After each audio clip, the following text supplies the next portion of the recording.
Hi everyone.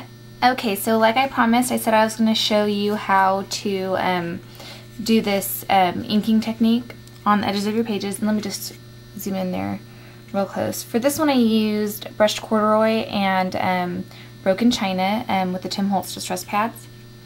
And there's, kind of looks like rust. There's another one.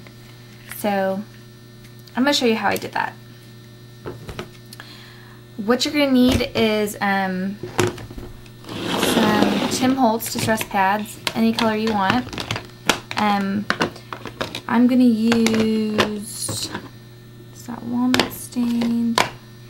I like brushed corduroy because it looks really rusty. And we'll try, let's see what this worn lipstick's going to look like. Actually, you know what? I'm going to use green.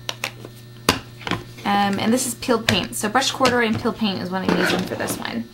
On this I used the broken china and the corduroy, like I said before. And I'm also using Claudine Helmuth's Studio paintbrushes because they're awesome. And you'll just need a little bit of water, which mine's all dingy. And what you do, or what I did, is I took the pad and I inked the edges.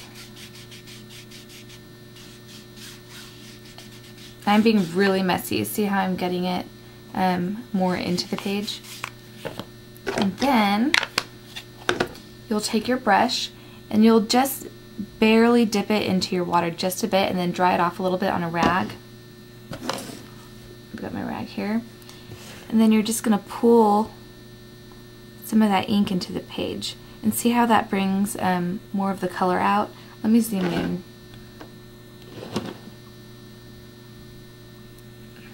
So it really brings out the color in the ink. And this is a water-based ink, so it works really well for doing this kind of thing. You can keep going along the page, and the reason I dipped my brush into the rag a little bit was to dry the brush just a tad. You still want it to be pretty wet, but not too wet to where it's going to cause your paper to warp.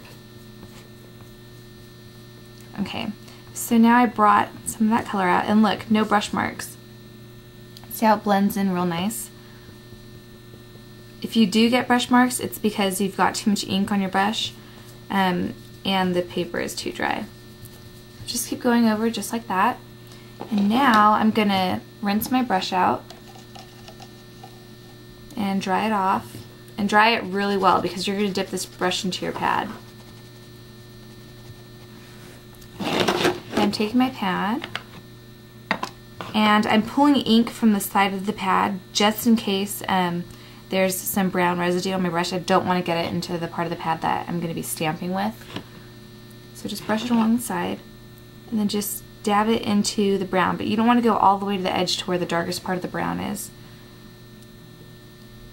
And because this paper is already wet from inking it with the brown before, the green ink blends in really nicely and doesn't leave any streaks.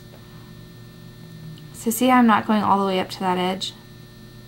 Because I still want some of that true brown color to be in there. I don't want to drown it with the green.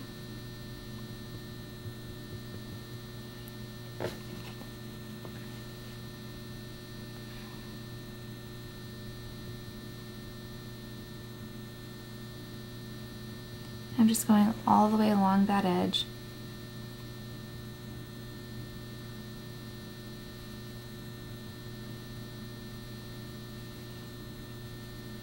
Now I'm just doing a little bit of blending.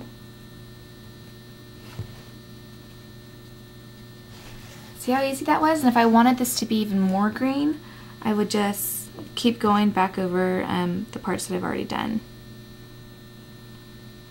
See how rich that color is? I love it.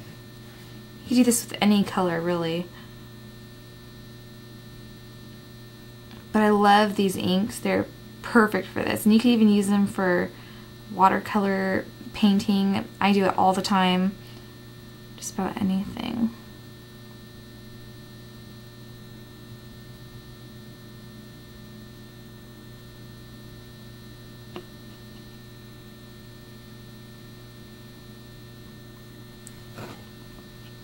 You can even go darker if you want.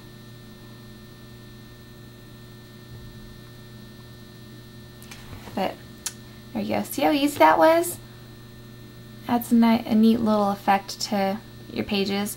And if you can actually do this with some plain white paper, and what you want to do is do the same thing on the blank piece of paper, and then take, after it dries, take like your handwriting stamp or some kind of grunge stamp, dip it in some brown StazOn or black StazOn, and stamp over it, and you'll get the same look.